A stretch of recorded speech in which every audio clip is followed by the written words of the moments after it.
the greatest mistakes we make in trying to identify and define love is first assuming it is a feeling.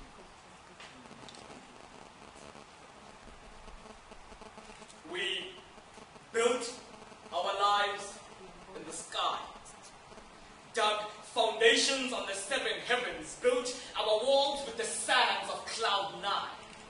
We wrote proses on the silver lining, made love on the darkest cloud, so even a somber temple could feel what we had inside. And then, one day she started visiting other clouds. She started taking a tour of other minds, of otherwise genetically privileged vessels who made material sounds. She forgot that we were gods in this Eden we built. But the joke is on me, see, I was Adam. I was born in the kisses of dawn, and she was the Eve. She buried the love she had for me in a thunder cloud.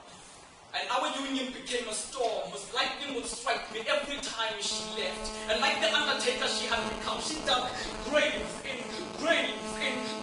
beneath my feet. So essentially, she engraved pain on my skin. So I descended from those heavens like a rejected voodoo doll, bleeding out my stuffings. Now here I am 2 years later, and she wants to see me at our favorite restaurant.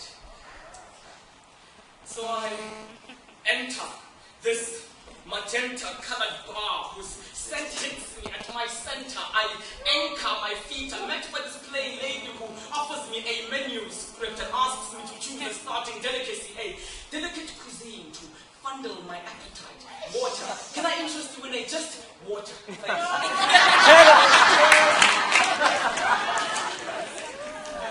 It's been 2 hours since I've been waiting. She's late, as usual. And finally, she comes in. I stand, my heart palpitating. It stops and then it starts again. You could see it beating through my cardigan. She comes in, hands slightly shaking, waving. She's now raising her visibly quaking palms, her arms covered in pale raisin-like skin steadily vibrating. She stands by the glass door waiting for me to reciprocate her waves. So I move to her shores, and the closer I get, the more I see her banks are anchored with sands. Even seamen know relationships sink in these oceans. I offer her a drink. She gobbles down the glass, and the hours of those sands pass down her hands and trickle, crystal by crystal, lost in the canvas that brought her the seamless stream of strings that string what seems like friends, like beads. The hurt that lets the birds in to nest on the burdens. Certain things cannot be spoken with open curtains, but her mouth once more, her mouth once more, her mouth once more, until her lips can't talk. Her tongue takes the taste of tasted times, and at times it drags the base of empty minds. Her mind climbs, inclines.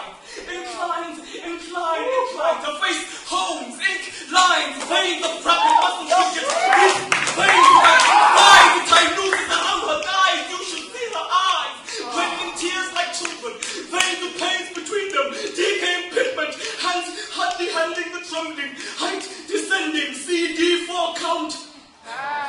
1, 0, 3. She has HIV.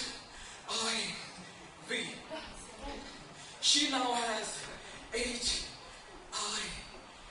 She sits inside the stables of her mind asking, God, why me?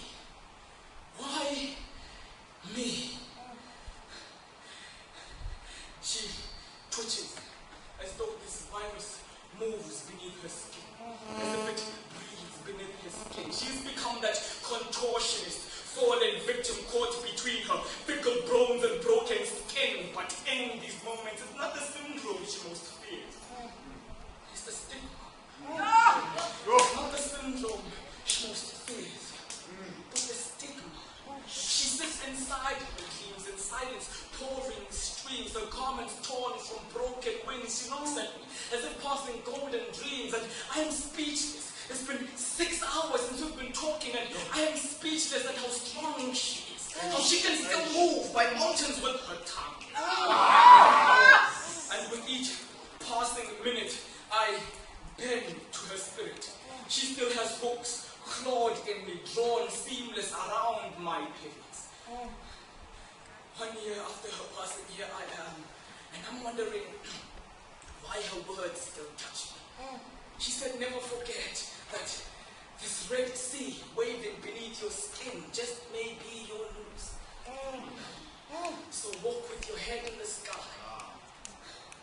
I gave up on life the moment you said goodbye. Now here I am, nothing but a corpse waiting to